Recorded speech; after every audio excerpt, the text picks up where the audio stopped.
Okay everyone, today's lecture is chapter 8 again, and the second lecture for chapter 8. And so we will start with page 29, where it is here, confidence interval. So we have a sample mean using the sample x1 to xn. So then sample mean x bar is obtained by the 1 over n summation I is 1 to n xi. And unfortunately, we don't know what is the true value of mu. We just assume that this sample mean is an approximation of true mean mu. So then, we know that x bar, it is sample mean, the distribution of sample mean is so following the normal distribution with mean mu and standard deviation sigma over square root n. So using this central limit theorem, we can find the confidence interval. So confidence interval is the confidence level, 90%, 95%, 99%. So based on the confidence level, we can find the confidence interval. So confidence interval for unknown mean mu with known sigma. So it is important. We suppose that we know the standard deviation of the population space, population distribution. Under this knowledge, this information, we can find the confidence interval for the true mean mu. So this confidence interval is calculated by this equation. So this confidence interval means that x bar minus z alpha over 2 sigma square root n, comma, x bar plus z alpha over 2 sigma square root n. It is closed interval. So this interval between this number and this number is confidence interval. Okay, so as I told you, x bar is approximately normal distribution by the central limit theorem, and z alpha over 2 is depends on the value alpha. Okay, so that is alpha define the level of confidence. So level of confidence can be obtained by 1 minus alpha. And the distribution, normal distribution, is symmetric, so we say that alpha over 2. Okay, so let's see what is the z alpha over 2. Z alpha over 2 is the value such that the left tail and right tail area is, the value of this area is alpha over 2, value of the right tail area is alpha over 2. So then this number is z alpha over 2. That means probability that standard normal distribution, z is standard normal distribution. So it is large z. Standard normal distribution is greater than small z alpha over 2 is, this probability is alpha over 2. So that is this area means. And probability that standard normal distribution, that is standard normal distribution is less than,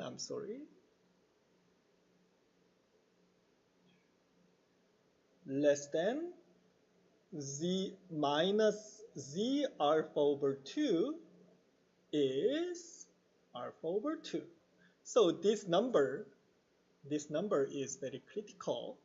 So this area is, the size of this area is alpha over 2, size of this area is alpha over 2, then this z alpha over 2 is the number such that, so left tail and right tail is, the size is alpha over 2, and in the center is this area is, of course, 1 minus alpha, because the whole distribution size is 1, and if we cut off alpha over 2 and alpha over 2, so if we cut off the both tails, then we obtain the 1 minus alpha.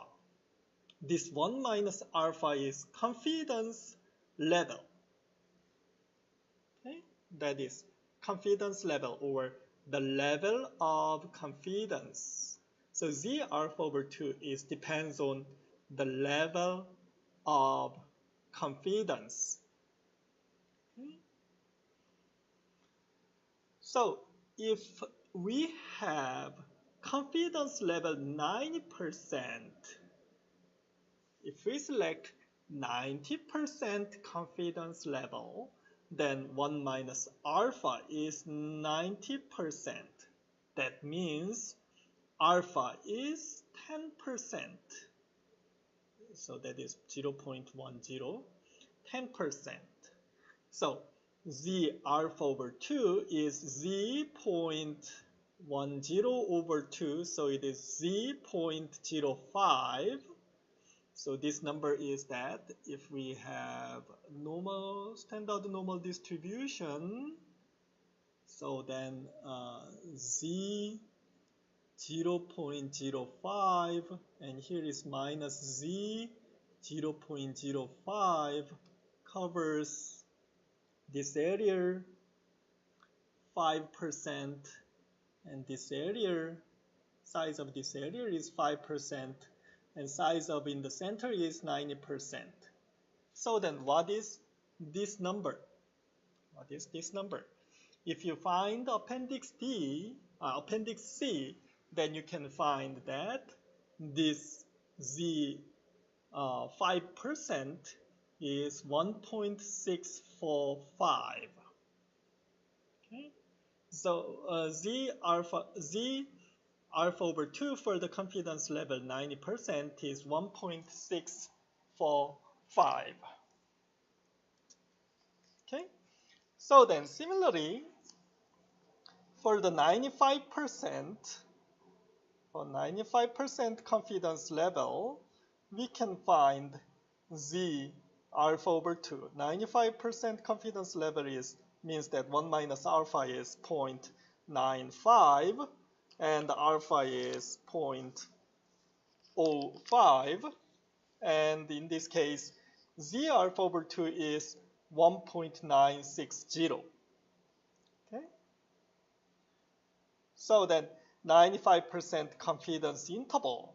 So confidence interval for the 95% level of confidence is wider than 90%. Okay, so you can see that this 1.645, so minus 1.645 plus 1.645 minus 1.960 plus 1.960, then so this area is 90%, this area is 95%, and left and right tail is 5%, 5%, left and right tail is 2.5% and 2.5%. So this interval is wider than this interval because it covers 90%, but this interval covers 95%. So then, for example, suppose that you'd like to measure the half-liter bottle of Diet Coke. The volume of liquid in the half-liter bottle of Diet Coke. Okay?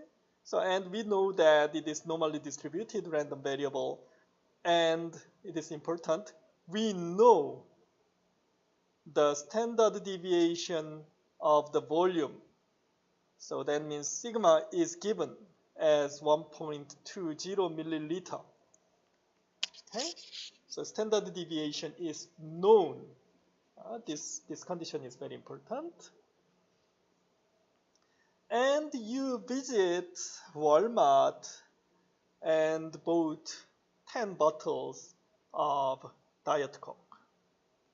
And so take the sample mean of this 10 bottle. You open the bottle and so measure it using very accurate a scale or a beaker, and you found that this sample mean of these 10 bottles are 503.4 milliliter. It is a little bigger than half liter.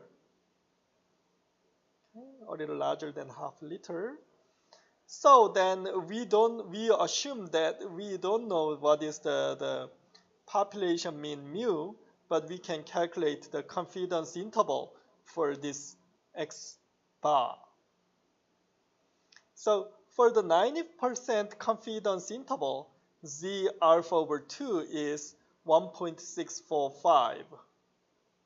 And for 95% confidence interval, the Z alpha over 2 is 1.96.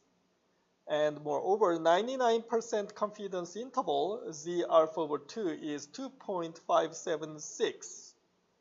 So you need not to worry about it. So these values are so fixed. It is always, so 90% confidence interval, Z alpha over 2 is always 1.645.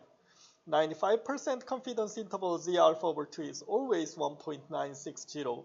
99% confidence interval, the Z alpha over 2 is 2.576 always. So then confidence interval is X bar plus minus Z alpha over 2 sigma over square root n. What is square root n? We have 10 bottles. We investigated 10 bottles. So square root n is square root 10. Okay? And sigma is given. So we say that sigma is 1.20. So we put the 1.20 instead of sigma and square root 10 instead of square root n. And here is our sample mean, and 1.20, 1.20, 1.20 square root 10, square root 10. And here is the place for Z alpha over 2, Z alpha over 2, Z alpha over 2, Z alpha over 2. So we put the 1.645, 1.960, 2.576.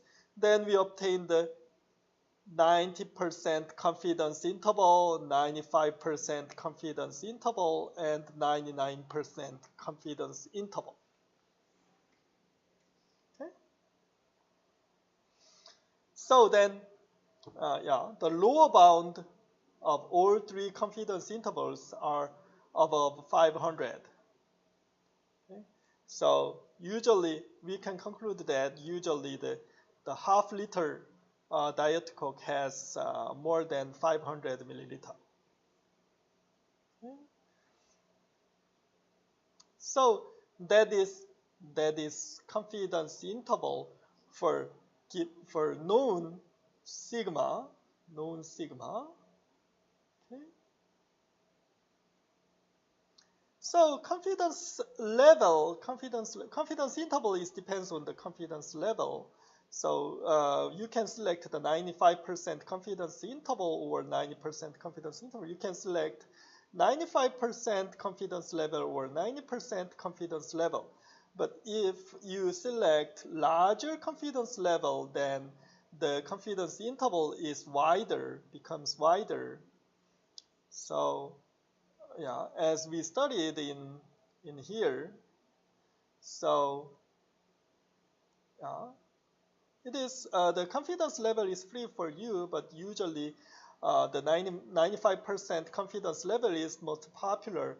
But in finance, 99% confidence level is also very popular. Okay?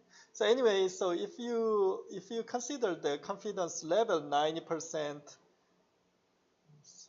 95%.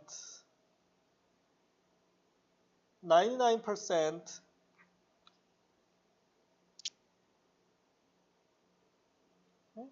9%, 95%, 99%.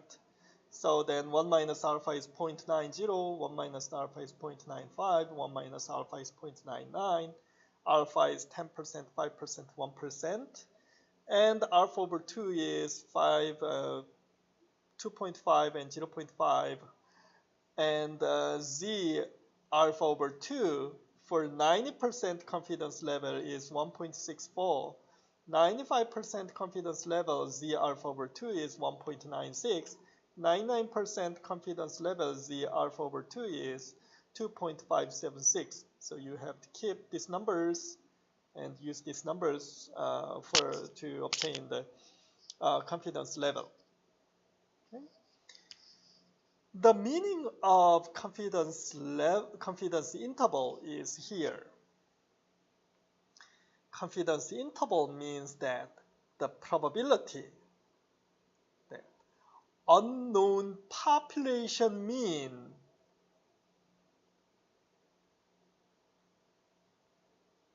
I told you that population mean is not given.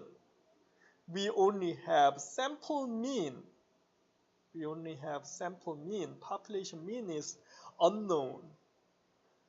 So, but the probability that population mean is located between the confidence interval. Okay? The probability that unknown population mean is located between the confidence interval is 1 minus alpha. So 99% confidence interval means that the probability that population mean is located in the confidence interval is 90%. So 95% confidence level means that the probability that population mean is located in the 95% confidence interval is 95%. Okay? So in other words, if you took 100 random samples for the sample population, so that means we calculate sample mean 100 times. So then we have 100 confidence interval will be obtained. That means 100 random samples means that we will calculate 100 sample mean and we will construct 100 confidence interval. So assume that you repeat sample mean calculation 100 times and you obtain the confidence interval 100 times. So you have 100 confidence interval. Then using the 95% confidence level. Okay? So then if you calculate sample mean and calculate confidence interval 100 times with 95% confidence interval. So your confidence level is 95%. So then approximately 95 of the intervals contain the mean mu. But while the approximately, not exactly, approximately 5 intervals may not contain the true mean. Okay? For example, if we do the 20 samples among the 100, so here is sample mean, the sample mean using the first sample. So we have 100 different samples, and we calculate 100 different sample means and confidence interval. So it is the first sample mean and first confidence interval is from here to here. And it is the second sample mean and it is second confidence interval, 95% confidence interval. It is third sample mean and so 95% confidence interval for the third sample mean. So you do the sample calculating sample mean 100 times using 100 different sample, then you have 100 different sample confidence intervals. Okay? So here is confidence intervals. And here is true mean. True mean mu is here. Usually we don't know, but let's suppose that if we know the sample mean mu, so population mean mu, then this population mean would be located in the interval of confidence interval. Confidence interval contains whatever your confidence interval is. Confidence interval so contains population mean mu. But from time to time, this strange case happen. So this confidence interval, this red confidence interval, does not contain this mu. Population mean mu is not included in this confidence interval. This confidence interval is very strange case. If you repeat 100 times, calculate 100 times confidence intervals, then almost approximately 95 confidence interval contains mu, and approximately 5 of them may not contain the population mean mu. So that is the meaning of confidence interval. Okay? So if the confidence interval is small, then that means if one confidence interval is large and the other confidence interval is small, then so it is 95% confidence interval, and it is also 95% confidence interval. Then I think this confidence interval is more accurate because the population mean is around here, but if 95, it is the larger. So the wider interval has wider error. So then the size of interval is very important. Size of interval. The smaller size of interval is the better. So then how can we reduce the size of interval? So to reduce the size of interval, the only way to reduce the size of interval is that increase the scale, this n. If we have large n, then the confidence interval is narrower. So we would better select large sample to obtain the very narrow confidence interval. So here is the explanation.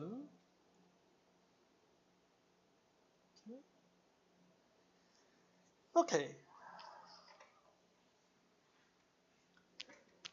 So we assume that sample mean follow the normal distribution with mu and sigma over square root n using the central limit theorem. But central limit theorem is works when the number of sample is large enough. If the number of sample is small, then we would better not use the normal assumptions. But so it is okay. So okay, if n is larger than this estimation is more accurate, and so here sigma is given. So then we can use the normal distribution.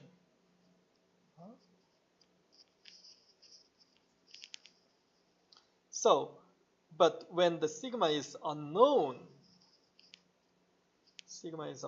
then we have to use the different approach.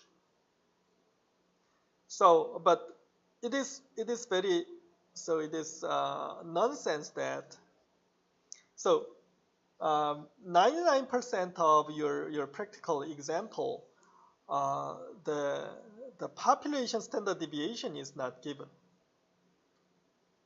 So to know the population standard deviation, so sigma, if to know the population standard deviation, we have to know the population mean. But in previous example, we assumed that population mean is given, but population standard deviation, population mean is not given, but population standard deviation is given. That is a little, so very strange case. So in many cases, so sigma is not given. So if sigma is not given, sigma is population standard deviation is usually, in many cases, population standard deviation is not given. So then, instead of population standard deviation, instead of using the population standard deviation is not given, then we have to use the sample standard deviation instead of population standard deviation. But in this case, the central limit theorem does not work. So central limit theorem is not meaningful anymore if we use the sample standard deviation instead of the population standard deviation. So in this case, we have to use the student t distribution instead of normal distribution. So then we have to study the standard, so what is the student t distribution? But anyway, so the confidence interval for unknown mu with unknown sigma, population standard deviation is not given, but we have to find a confidence interval for sample the population mean mu. So then, because we don't know the standard deviation, population standard deviation, we just replace the population standard deviation to sample standard deviation. Okay? S is sample standard deviation.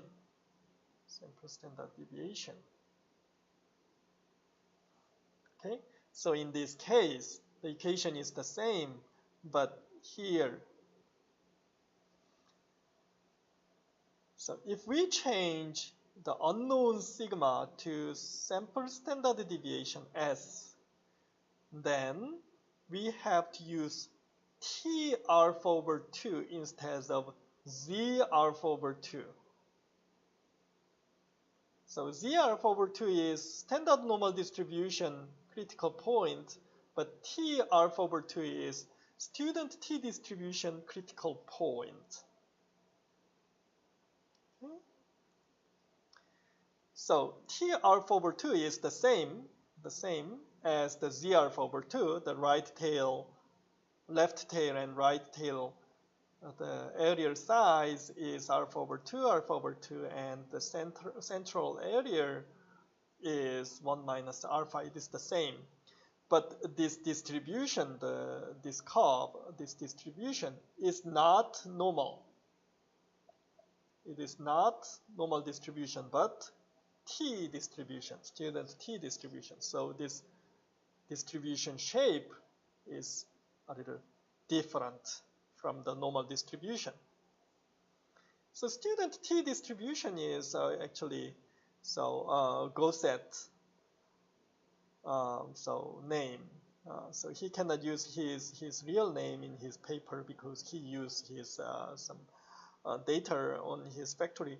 So he used the name of student for his writing name. Anyway, so that's why the student T distribution. The student T distribution has degrees of freedom. So student T distribution is very similar. So T distribution are symmetric, and shape are very so much like the standard normal distribution. But so in the center is not less peak and heavy tails, thicker tails. And the student T distribution has one more parameter, degrees of freedom. So degrees of freedom is 3. Then student T distribution, red curve is student T distribution. It looks like this. And blue one is normal distribution. So the tail, student T distribution has heavier tail than normal distribution. And so thickness, heavier tail than normal distribution, and peak is lower than normal distribution. So degrees of freedom is 5, then it's the same. The red one is T distribution, and degrees of freedom is 9, then the red curve is student T distribution. Anyway, so student T distribution is very similar as normal distribution, but a little different. So a little different in here and here. So it is not exactly same, but it is relatively similar. And we say that the degrees of freedom. Okay. So degrees of freedom is one more parameter for the student T distribution. So to define the degrees of freedom for the student T distribution, then the degrees of freedom is the number of sample minus 1. Okay. Degrees of freedom are equal to the sample size minus 1. Okay. So then, and the degrees of freedom is increasing, then student T distribution approach to the normal distribution. As the shape 8.14, so degrees of freedom is degrees of freedom. So we would better use the degrees df instead of n, because n is for the notation of sample size. Degrees of freedom. So degrees of freedom is 3, 5, 9. Then the T distribution approach to the normal distribution. Okay. So T and normal distribution is different. So then how can we find T alpha over 2? So it is, to find the T alpha over 2, we have to use some difficult mathematics, but you need not to worry about it, because we have appendix D. So in appendix D looks like this table 8.7. So you can find the appendix D in Blackboard. So please find appendix C and D in Blackboard. So please give me some time to go to my Blackboard. Okay, here it is. So here is the Blackboard. Here is documents, and here is videos and so on. And here appendix C plus C1 and C2, and here is appendix D. So download appendix D somewhere and open it.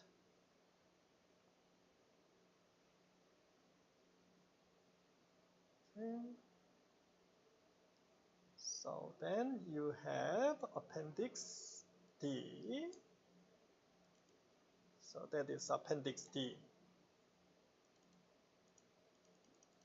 Student T distribution. So here is degrees of freedom. And the degrees of freedom is, as you know, the number of data minus 1, number of samples minus 1. And if you want to have confidence interval 90% confidence interval, then T alpha over 2 is these numbers. Okay. If you want to have the 95% confidence interval, then T alpha over 2 is these numbers. It depends on the degrees of freedom. Okay? So here is degrees of freedom and so on. Let's go back to the slide. Okay, so here is degrees of freedom. And here, if you have degrees of freedom 30, then 90% confidence level, T alpha over 2 for 90% confidence level. So that means it is actually T 5% is 1.697. And if degrees of freedom is infinite, then that means student T distribution approach to the normal distribution. In this case, 90% confidence level is the same as normal case. Okay, let's study this confidence interval using example GMAT score. Okay. GMAT score. So then, suppose that we have 20 applicants' GMAT scores. So here is student 1, student 2, student 3, and so that is the GMAT scores of the sample. Okay. So we have 20 number of samples. And here is dot plot. Okay, here is dot plot. So then sample mean. So let's construct 90% confidence interval for GMAT score. So of course we don't know the population standard deviation. We don't know population mean. We only know sample mean and sample standard deviation. So and sample mean is 510. So sample mean, you can calculate sample mean using Excel or so other calculator. And population standard deviation is calculated by some tool. So let me do not repeat how can we calculate the sample standard deviation and sample mean. So you can find the examples in chapter 4, and your course project also asks you that how can you calculate sample mean and sample standard deviation, because it is so simple. Okay. So anyway, so if we have sample mean 510 and sample standard deviation 73.77, they are sample standard deviation and sample mean. So since the population standard deviation, I'm sorry, it is not alpha, it should be sigma. I'm sorry, it is a typo. Sigma is unknown. So we have to use the student T distribution. So actually we have to know that T alpha over 2. To know this T alpha over 2, we have to use appendix D. And to use the appendix D, we have to know the degrees of freedom. And I told you that degrees of freedom is number of samples minus 1. So it is, we have 20 observations. So the degrees of freedom is 29 minus 1, so 19. Okay, degrees of freedom is n minus 1. So from time to time, students ask me that how can they calculate degrees of freedom after the lecture, but I told you degrees of freedom is n minus 1. Please do not ask me again. Okay. So then, let's use appendix D.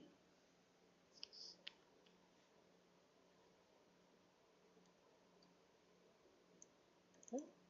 Degrees of freedom 19.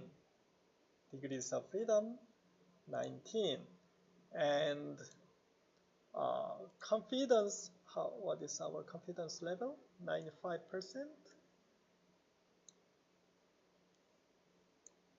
Our confidence level is 90%. Okay, so then 90%, this column, confidence interval here. So then degrees of freedom is 19, and confidence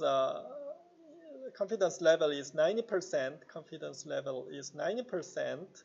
So then we obtain 1.729. So here 1.729. So T alpha over 2 is 1.729. So here, repeat. So here is degrees of freedom, and that is the confidence level. Okay. So then 90% confidence interval is constructed by this equation. And in T alpha over 2 is this number, and S is sample standard deviation. X bar is the sample mean, so sample mean, sample standard deviation, and it is T alpha over 2. And the number of sample is square root 20. N is 20, so we put the square root 20 in here. Then we obtain this confidence interval, so this interval more precisely. So 481.48 and 538.52 is our confidence interval based on unknown standard deviation sigma.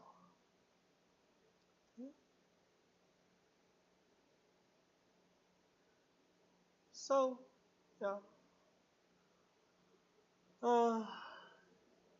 So appendix D, if the degrees of freedom is larger than 50, then so for example, degrees of freedom is 54, then we can use the degrees of freedom 50 instead of 54 if the degrees of freedom is large enough.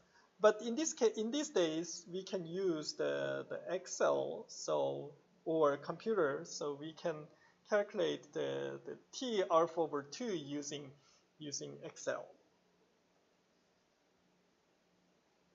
Okay, so please use this function, probability, degrees of freedom. So then you obtain the T alpha over 2. Okay. So for example, if you have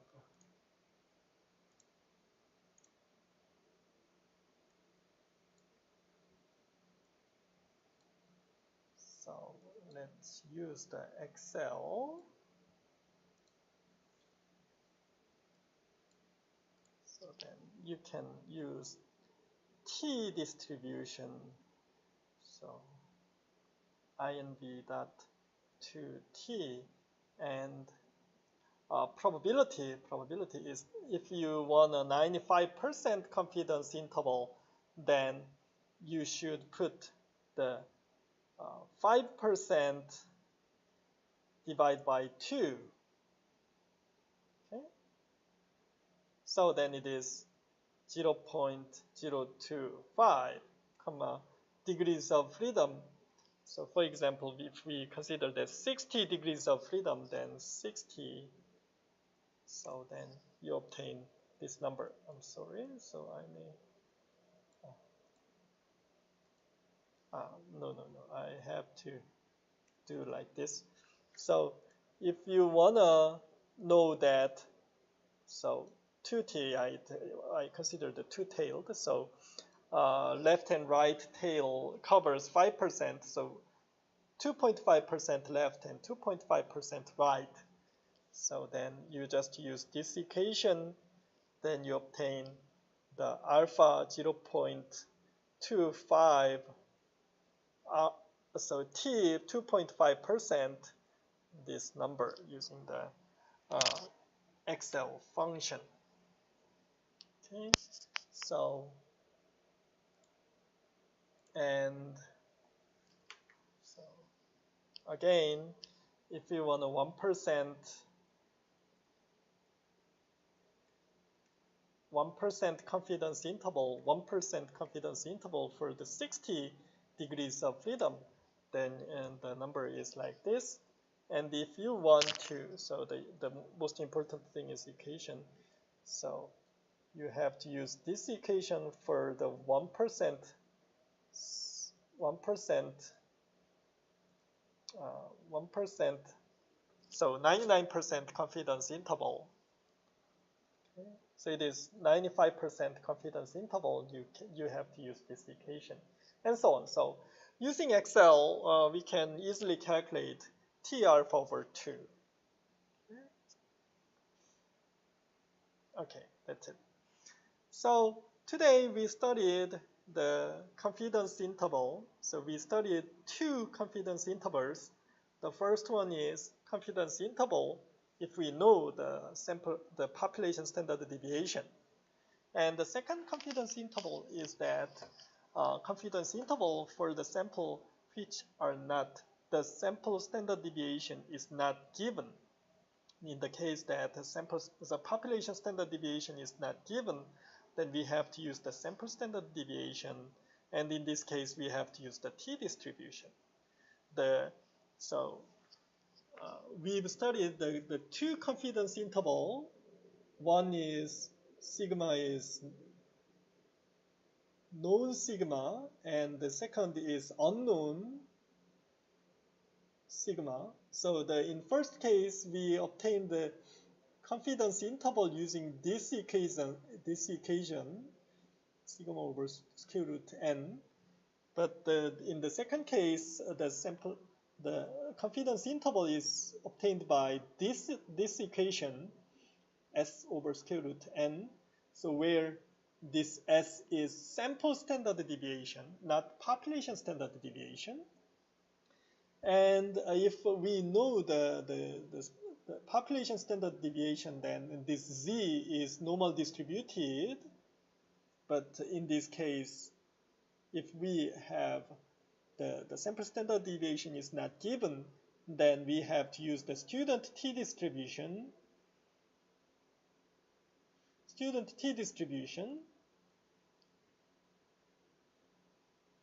With degrees of freedom n minus 1, and using appendix D, we can obtain this T alpha over 2. Okay, so that is the point of this chapter. Thank you so much. You may have a chance to study the confidence interval in the second course project. When you do the second course project, so you study these two cases and find the confidence interval correctly. Thank you very much, and good luck to the second course project.